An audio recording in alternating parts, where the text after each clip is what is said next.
Okay, well, good morning, Rotarians. Thank you for attending this grants meeting. I can see there's a lot of people already here. If we were in person, this would be a fantastic number as well. Thank you for your membership in Rotary, the gold standard of service organizations in the world. And thank you, Tim and Leanne, for making this happen on the road. Best of good luck in your travels, continued travels.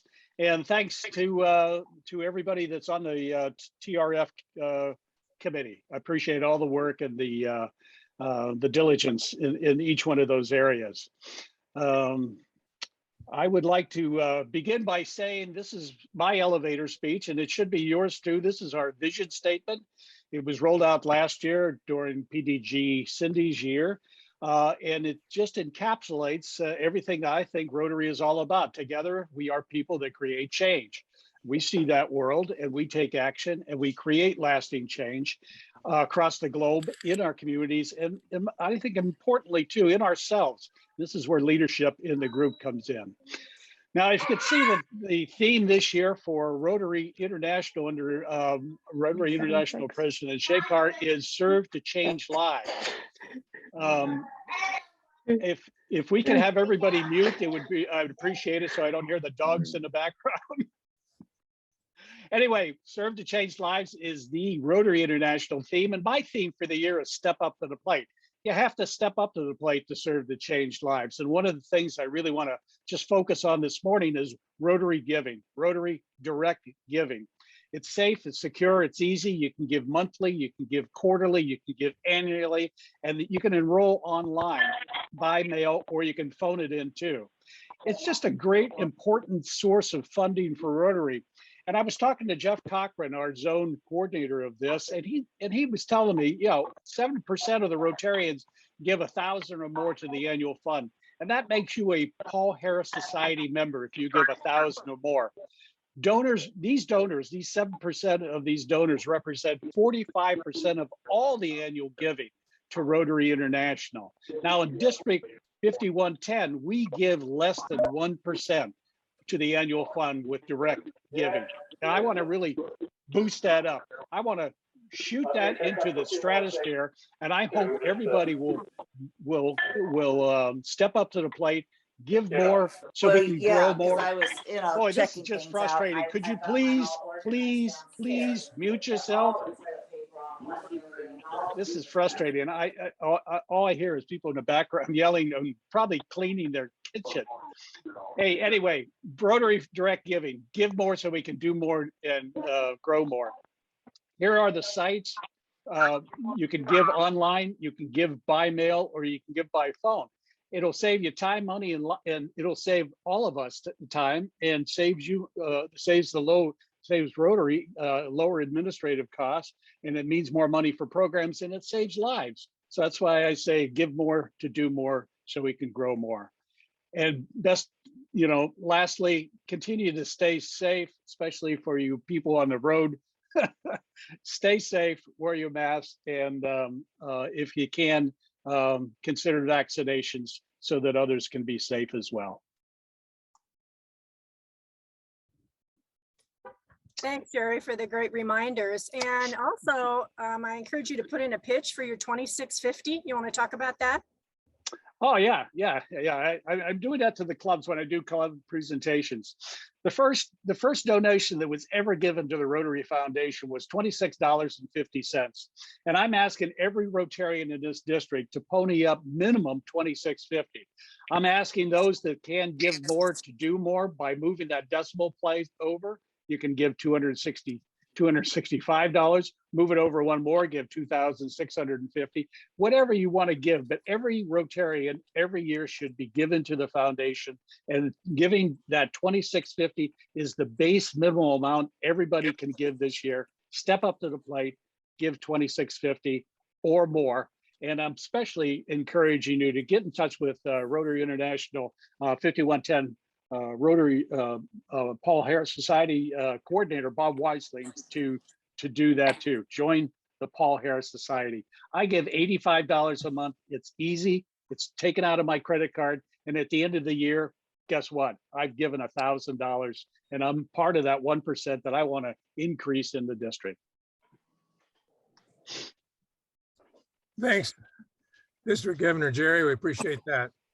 Speaking of fund development, I know we have our chair on, Dave Reese. You want to share with us, Dave? So rather than have dead airspace, I'll go ahead. Dave sent in some information. Share the screen. So we have about half of our Rotary clubs in this district have submitted goals for the year, and we encourage those who have not yet submitted goals to do that, to set targets for your club members this year. Dave looked up how much has been contributed so far this year to the annual fund and to Polio Plus. And Polio Plus, we're off to a great start. The annual fund is okay, but for the first quarter, I was hoping that we'd be about a quarter of our way to our goal. So we'd like to see at our next meeting in January that number jump up significantly. Speaking of the annual fund, our annual fund chair, Alexis, has decided for personal reasons that she needs to step down. And so we're looking for somebody to pick up the mantle for the annual fund. And if you're interested in joining our District Rotary Foundation committee, you can send an email to me, to District Governor Jerry, to Leanne, or to the chair, Dave Reese of the Fund Development Committee. So we encourage you to consider that. And if you have a passion for the annual fund, for the work that Rotary does, get a hold of us. So Leanne, you want me to go on with committee reports? Yeah, we've got a couple other committee members So as present. long as I have Polio Plus up here, we have an outstanding Polio Plus chair, Nelson, with us. Nelson, would you like to share with us? Absolutely. First off, it's wonderful to see everybody this morning here, and I wanted to follow through on DG Jerry's little theme here, making a lasting change across the globe, and Polio Plus and the efforts in our to educate and fundraise for this cause is a superlative example of what that means to create a lasting change across the globe. We are still at just 2 cases year to date, so we can all take another breath here, because every week we get these reports and we always kind of creep in and look to see if has that number changed, and no, it has not. So today we're still at 2 cases. As you recall, we need to get to 36 months before the World Health Organization declares the world polio free, and that'll be because Rotarians have stepped up to the plate. As Dave Reese had just shown, that our contributions to Polio Plus this year to date is really on a very good pace to, I think, maybe outdo what we did last year, and certainly we're on pace with respect to our goals. The other thing is, you can't help but not notice through all the emails and notifications that on October 24th, it's Polio Plus Day. And for that, you know, I just like to ask, you know, the clubs out there and you as representing your clubs throughout our district to do something, whether it be have a toast to the efforts, or have a little fundraiser, and something that helps your members be reminded of why we're doing this, and perhaps even educating the community as to why it's important that Rotary still stay in this strong until we are able to finish the cross over that finish line. Some examples, I know several clubs are doing Pints for Polio. There's another club here that does a online benefit concert, and apparently he's really, really good at it, and so is able to generate a lot of money. So be creative, think of things that you can do in order to celebrate World Polio Day on October 24th. Make sure that you let everybody here know about what you're doing, so that we can spread the word and work towards crossing over that finish line as we step up to the plate and create that lasting change across the globe. Thank you. Thanks, Nelson. I appreciate that. And congratulations again on your selection as district governor nominee. Thank you very much. Designate, right. Since we're still on fundraising, Bob Worsing, who is our Paul Harris Society chair, was unable to make the meeting today, but he has said that he would love to come to clubs and do a presentation on what the Paul Harris Society is and what it does. And so if you're interested, and you can contact Bob Worsing in the Port Orford Club, or you can send an email to Leanne and I, and we will connect you with Bob for that. Yeah, I put Bob's information in the chat too. Okay, thank you. So let's see. Chuck, I know you have, we're going to get to the scholars in a minute, but you want to give us a update on the Peace Fellows? Sure, I'd be happy to. Yeah, we've been busy this year. We were only able to come up with one applicant ourselves. But then we told TRF, and they had some other applicants that had not found clubs yet. And so we ended up processing 6 applicants and recommending 5 of the 6 to be further considered for the scholarships. And we feel pretty good. We had some excellent candidates from all over the globe, and feel like there might be 2 of them that will be finally selected. For those of you that don't know, this is a program that does not cost us or the clubs anything. It's handled by people that are really passionate about peace and donate to that and that cause, and also to the World Fund. We have now over 1,400 graduates of either the master's level or the certificate level program around the globe, doing good, making this world a little more peaceful. And I guess I would echo what other people are saying. If anyone's interested in learning a little more about people around the world, then this would be a good committee to participate in. Just let me know. Thank you. This is a great committee because you get to review applications from the cream of the crop from around the world. And I know that Chuck has done a great job with this committee, and he's looking for somebody to come on and help and join the committee. And so this would be a great committee if you're interested in world peace and seeing some of the best that the world has to offer in that area. Thanks, Chuck. Thanks, Chuck, and thanks to the committee.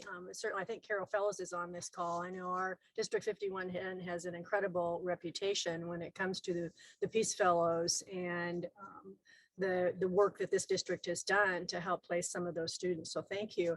I had the benefit of serving with Carol on this committee. Chuck, could you expand a little bit for the group? Because having looked through that application, I agree with Tim that these are some very talented, because it's a very robust application process. Can you think of some of the questions there that come to mind, or the requirements for these individuals? Sure. We select Rotary, the Peace Center select up to 150 applicants a year to receive a master's degree or the certificate level. Master's degree is aimed at people that have been in a related work field for 3 to 5 years at least, and the certificate level is kind of mid-career, recharging the batteries of people that have been involved longer. This year we had a reporter from Iran who has excellent credentials, a native from Arizona who is now living in Uganda as a professor, and she's interested in encouraging women to get into business in the mining industries.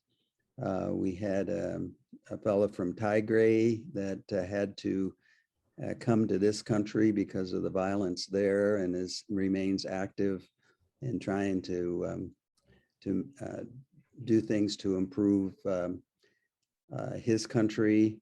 We had 2 applicants from Afghanistan, and I'll talk a little bit about one later. As you know, the world is challenging, shall we say, right now. I guess it always is. And that this really gives us a glimpse of what's going on. Thanks, Chuck. So the scholarship committee will report will come out a little bit later as we discuss the global grant, and we'll fill that in a little bit more. Past District Governor Hal and Stewardship Chair Hal, wearing two hats, would you give us a DDF update? How much money do we have in the global grants? Well, total DDF that we still have available is $217,413. We just received an unofficial report from TRF this week in terms of our carryover funds. So that number should be pretty close to accurate. They still have a little bit of maneuvering to do to confirm that number for us, but that's about what we had at the end of last year. So in terms of our carryover, and so we've spent some of it already this year. So we have $217,413 left. Thanks, Al. Thanks, Al. I wanted to mention that Rotary Foundation and Rotary International does things to their website that aren't always the most convenient for its members. And I'm not sure how that works, but sometimes it's very frustrating. And one of the things that they did this year was on July 1st, they changed to a new financial management program. I'm sure they had really good reasons for it, and it was really probably needed as the world changes and finances change, but it put us in arrears in getting our grants approved and getting the summarization of carryover and endowment DDF that we get this year. So I know some of you were frustrated by the time it took to approve our district block grant that we had submitted, the grants that you had submitted, but I'm sure they moved as quickly as they could. So I just wanted to give you that heads up that we're doing everything we can to now move everything forward.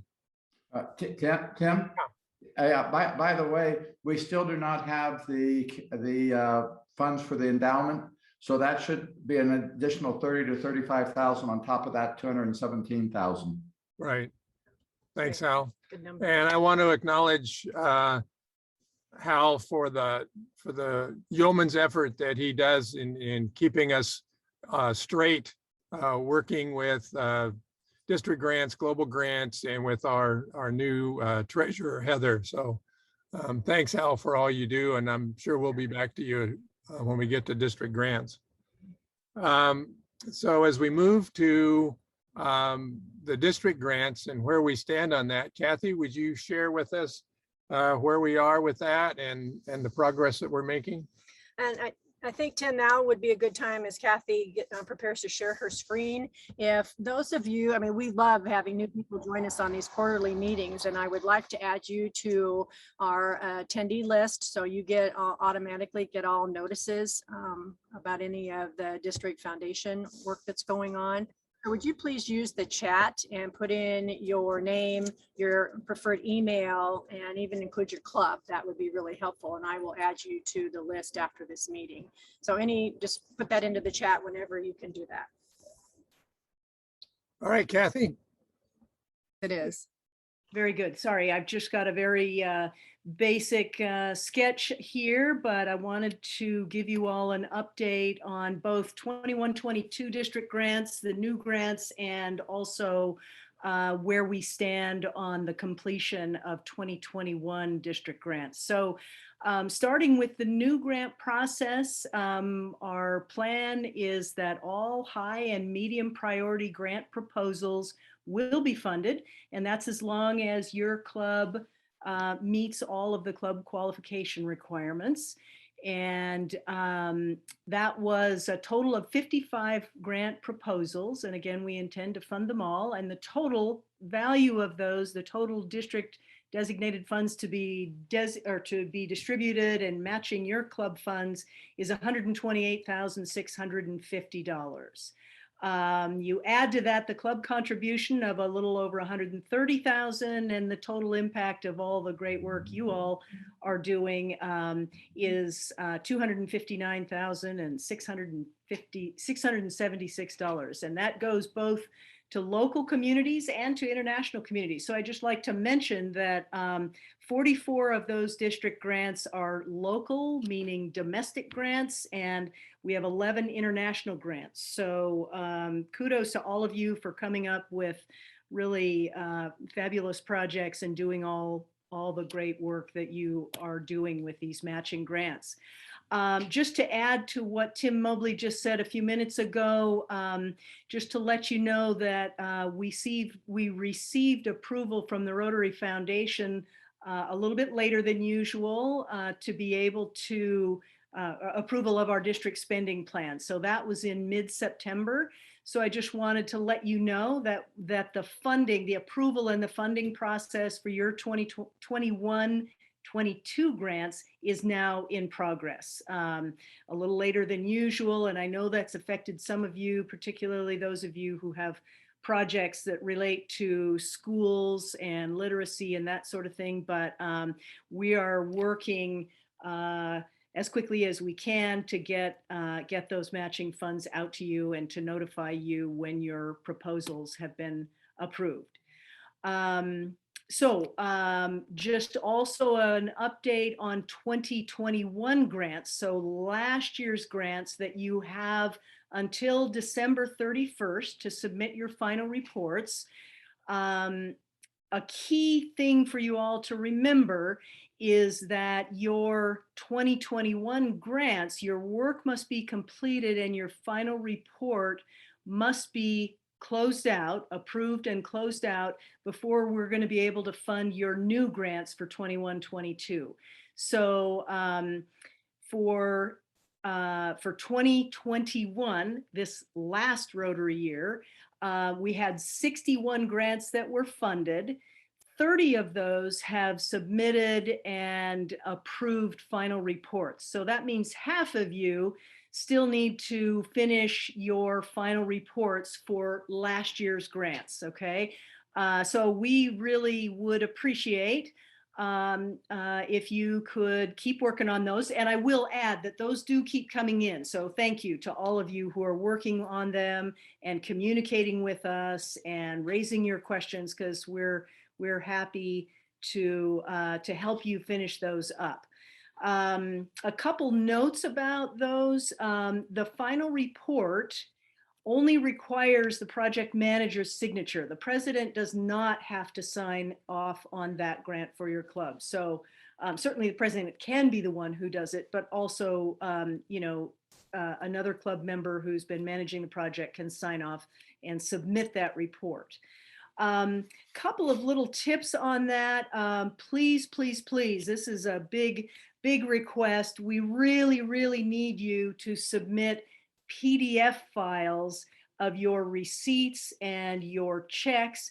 A lot of you seem to be taking photos with your phones and uploading those, and we really cannot read most of those documents. A lot of times the quality is very low and we can't enlarge them. So literally we're looking at little teeny microscopic copies of your checks and your receipts. So it's actually quite easy if you don't have a scanner with your printer or your home office.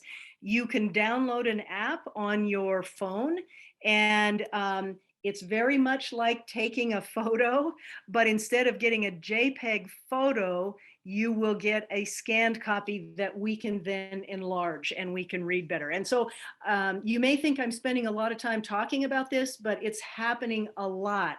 And we spend a lot of time coming back to you saying, please upload a PDF file of your receipts and your checks, because we simply can't read them. Literally, they're tiny, tiny, tiny if you go back and try to open them up yourself. So, so that's a big request.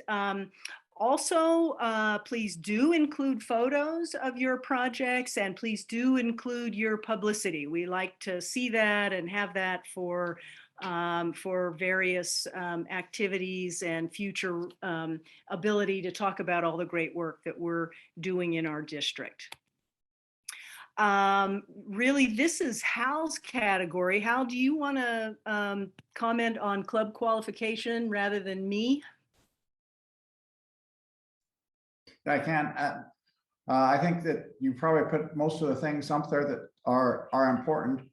Of the clubs that still need, there are about 15 or 16 clubs that still have not met their club qualification requirements for this year that have submitted grant requests for this coming year.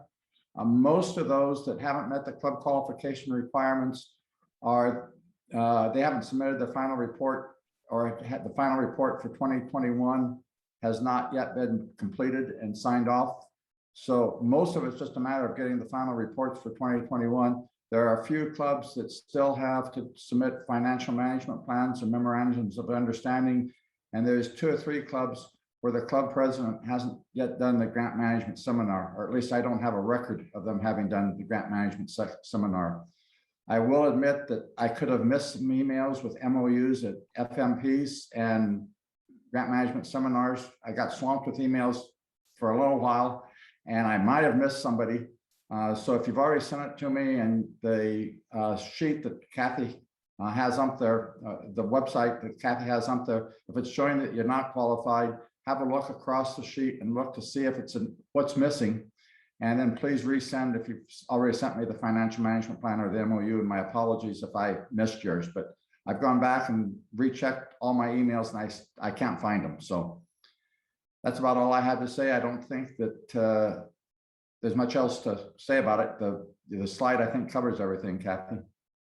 Great, thank you. Thanks, Hal. And actually, that is a kind of a long-winded link there, but Hal has sent that out a couple of times, and I've sent a couple of P-mails in the last couple months that also to those of you that are grant contacts anyway, that have those links. So bottom line, if you really have any questions about whether or not your club is qualified, or if you're not qualified, why, Hal is the primary contact, but we'll be sure to route you if you contact me or you contact anybody else in our team. And just to let you know, there are 4 of us, in addition, of course, to Tim and Leanne Mobley. We have 4 of us who are actively reviewing your new proposals and your final reports. So again, I can send out our contact information again if that's helpful, or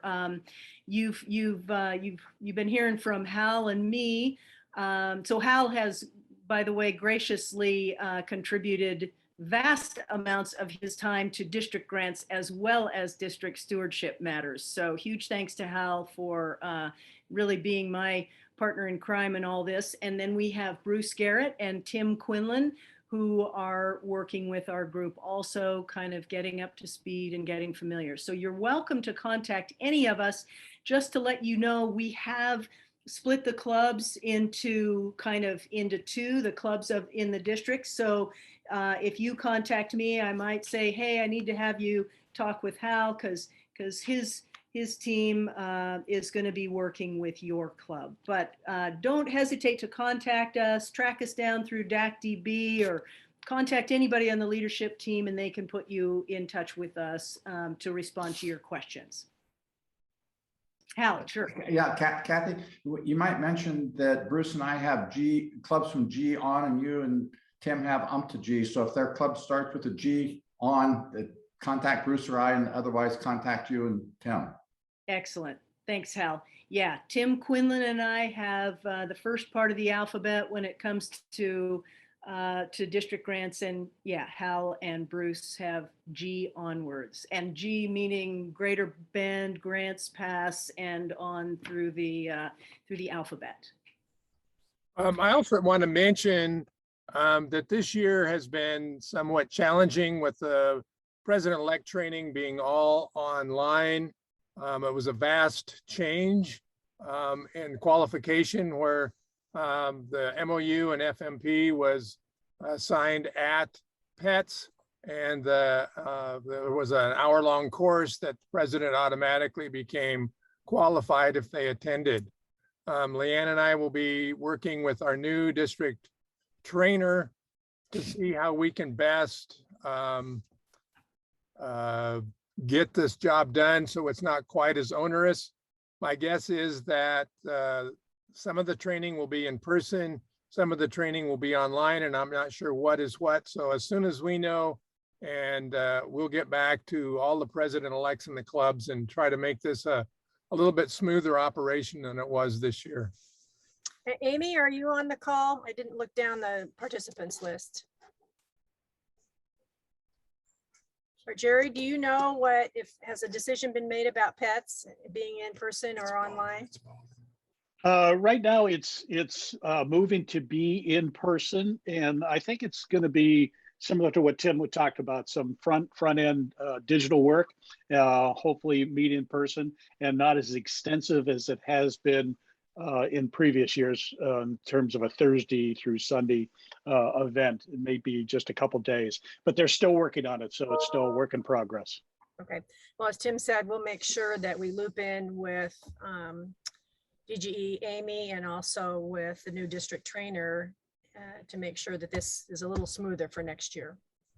Yeah, and I just want to let you know, we have a district training team available. So we have a lot of people that stepped up to the plate to join a training team, because our trainer, Paul Nicholson, is now in Europe, and he had to depart. Right. Great. Thank you. Leanne, Tim, I had one more thought that I just remembered that I would like to mention, if I may. With regard to those of you who have 2021 district grant proposals, October 15th was the deadline for having your proposals ready to go. And as I mentioned, we are still very much reviewing those proposals. Kathy, I think you said you meant 21, 22. Oh, sorry. Yeah, these dates, I apologize. Yes, 21, 22 proposals, sorry.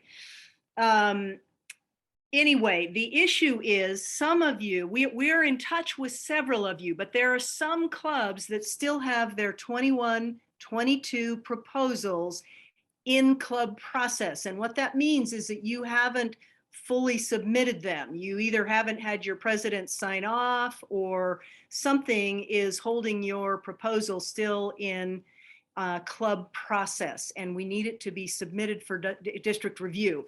And Hal and I were talking this morning. We're in touch with some of you who are in that status, but we've tried to reach out to some of you and have not heard back from you. So please go back, double check your grant, and if it is sitting in the status called club process or that designation, you need to be in touch with us so that we can finish that up, because really the deadline was yesterday to have it submitted. So, and if that does not make sense to you, by all means, reach us, call us, email us, text us, and we'll help you work through, because we understand DACDB isn't always totally user-friendly. Thank you for that. Kathy, had a question. So if I'm a member of my club, but I'm not directly involved with the district grant, either writing the application or being one of the contact people, is there a way I could, out of just nothing but curiosity, that I can go in and see what the status of this year's district grant is? You definitely can. You go into DACDB and you can go to your club view tab and click on grants, and you will be able to see your club's district grants. You won't be able to edit those grants if you're not one of the people designate to edit, but you will be able to look at it. You'll see the status of it. You can read all the text, and you'll be able to see the grant. Right. So to review that, we go to DACDB. We go to the district tab, which is at the top of the page. Then on the left-hand, or then we click the district grant icon. And then on the left-hand side of the page where it says club grants, I click on that, and then I will be able to see the progress bar. Great, thank you. Thanks, Leanne. So an educational moment here. Each year there's a number of clubs, and it varies every year, that aren't able to complete their grant. And with COVID, it's a little bit higher than it has been in the past. And so what happens to the DDF, the district designated funds that are left over at the end of the year? According to our policies and procedures, the district governor and the district Rotary Committee Foundation chair have several options to do something with that money.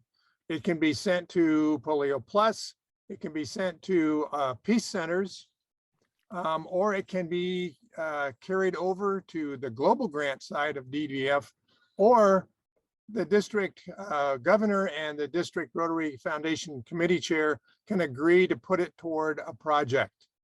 This past year, there was about $11,000, a little bit more left from funds returned and so forth. And so we decided, Cindy O'Neill and myself decided to put it toward a project of rebuilding a clinic that was burned in the fire up in Blue River. So that project is almost completed. New equipment has been purchased for that clinic. It's been cleaned up, repainted, and actually a global scholar who was attending the University of Oregon in landscape design has designed the landscape there.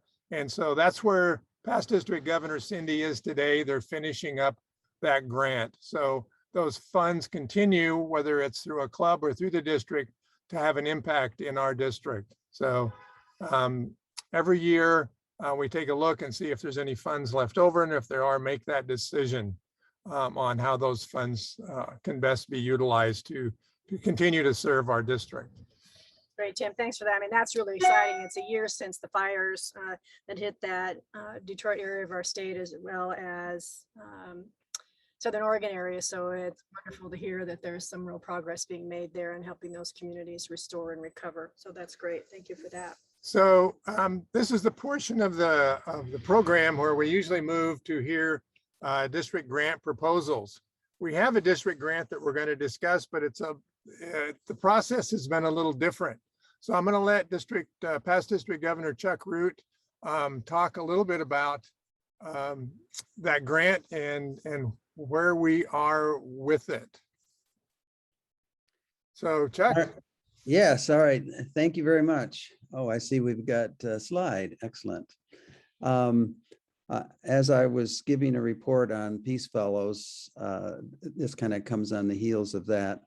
As I was giving that report, I mentioned that we had 2 applicants from Afghanistan this year, and that we had started off with just 1 applicant at the beginning of our cycle. That applicant, his first name is Tamim, and he was very impressive. He applied last year and came very, very close to being accepted, which is not all that unusual because this is a very competitive scholarship, and it often does take more than 1 year for someone to be accepted. But at any rate, the committee was really, really impressed with Tamim. He has been working for a nonprofit in Afghanistan, and his job with them was to go into the schools and try to convince the schools to offer peace and conflict resolution programs for the teaching the students in the schools in Afghanistan. He's was also quite a translator, but not for the United States, for a variety of things. And he's been on TV translating for NATO generals. And so we were all very concerned about him when things happened in Afghanistan and when we were withdrawing our troops this summer. We, as a committee, or some of us anyway, have been texting him, and we're still texting him almost every day. But last summer, we were trying to figure out how we might be able to help him.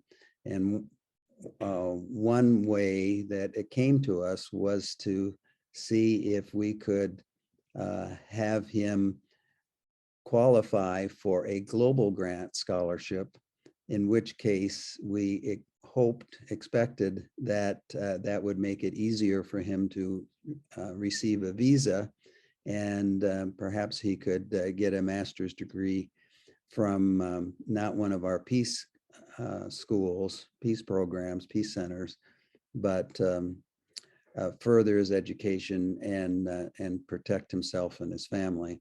And so our policies with the district allow the executive committee to make a decision before these quarterly meetings if there's sufficient reasons to do something if we could not wait. So last summer, I did go to the executive committee and they did approve DDF for this scholarship. Now, he's still not been able to leave Afghanistan. He's in hiding. I've made the mistake of taking a look at the passports of his two little daughters, and they're just so cute that we just worry about them every day. But we don't know if he will be able to get out of the country, if he'll be able to accept this scholarship. Kudos to Southern Oregon University. They accepted him into their graduate program in just a day and a half. During the last month or two, when we've been waiting, I've been talking with TRF in Evanston, and they have indicated that he most likely qualifies. So we expect that this is something that can happen if he can get out of the country. And we've been working with Senator Wyden's office on that. So as our policies state, we're to report this to the next quarterly meeting of the committee, and that's what we're doing. Tim, what else would you like here?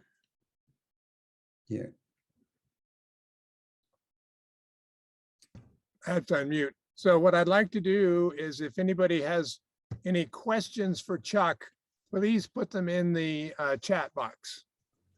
And well, I'm not seeing any. If you have a question, now's your chance. So Tim and Leanne, while we're waiting in case there's a question, you are dedicated. You must spend a large part of your day every day traveling around the country and sitting in your rig for this meeting. That's above and beyond. Well, if nothing else, Chuck, it's a first. Yeah. Well, it's important, and we know it's important, and we want to support the projects that are happening in our district and around the world. And speaking of dedicated, being able to pull this grant off and the amount of time that you did to try to get this young man and his family out of Afghanistan was nothing short of incredible. So I give kudos to you and your committee for the hard work in doing that. I do have a couple questions here, and let me also say that as Hal reported earlier, we do have DDF for global grants, $200,000, and I would encourage anybody that would like to make a difference in another country to talk to one of us. We'd love to help you sponsor a global grant. So a couple questions. How long can we hold this scholarship for him? That's a good question. It's not been approved yet, so we don't have to worry too much. About a year. About a year. About a year. Okay, good. Will this be only DDF funding? No, there is a global portion of that. So right now, TRF is matching DDF 0.8 to 1. So the figures that are on here, I have to move the check box. Yeah, so DDF is more than half because of that 0.8 coming from the global fund. And that's all the questions I see. All right. Is 200,000 for global grants or global scholars? Both. We usually do one scholar a year, but we're not limited to that. Because we do want to encourage clubs to come up with their own global grants, other global grants. Absolutely. Are there any other general questions about the meeting today or what's coming up? Yeah, and Chuck, thank you for that promo. I want to reinforce that as, you know, we'll probably have about $240,000, $250,000 of money available for global grants. And we have another meeting in January and then the fourth and final one of this Rotary year in March or April. I don't know what that schedule is. So go back to your clubs. People, this is our money and we give that because we wanted to do good in the world. So please go back to your clubs and let them know that the district has money available and would like clubs to bring forward really strong projects so we can put that money to work. So thanks for that, Chuck. I really do appreciate it. I think I'll also take this time, district leadership, in addition to Tim and I, get quarterly reports back from staff at TRF about the status of our reporting on our global grants. So I wanted to let the committee know that as of now, this district has 13 active global grants, and we are in 85% compliance with our reporting. Our reports, the first report is due within 12 months of receiving the funding for your global grant, and every 12 months thereafter until all the money is expended and the project is complete and the final report is due. So there's a couple clubs in the district that are in years on that, but they know who they are and are being worked on. So that 85% looks pretty good. There is a Maybe worked with would be a better word. worked with. There is some incentive if our district, any district falls below 70% for too many quarters in a row, then the entire district and all the clubs are impacted until those things are corrected. Chuck, did you have a comment? Well, there's another question here about Right, district grants. Right. Go ahead. We'll address that. District grants going to be applied for once a year. And the deadline for application is June 1st. And so there's not another opportunity to apply for district grants for the 21-22 Rotary year. Okay, Tim, I think that is it. Pretty short meeting today. Yep, short meeting. Lots of good stuff going on in the district. As Chuck said, encourage people to consider global grants. I know it's been challenging for the last couple of years with global pandemic. In fact, there's clubs still trying to work on the global grants that they have and get those finished. But there's no reason you can't get set up, start working toward the following year for either district or global grants. So we encourage you to do that. If you have any questions, please feel free to contact anyone on the District Rotary Foundation Committee, Leanne, myself. Chuck's very knowledgeable, Hal's knowledgeable, Kathy. DG, Jerry, anybody that you can find an email address for, will either answer your question or we'll forward it to somebody who can. Thanks for joining us today. Thanks. We miss all you guys. Have a great rest of your weekend. Bye-bye. Have a great trip.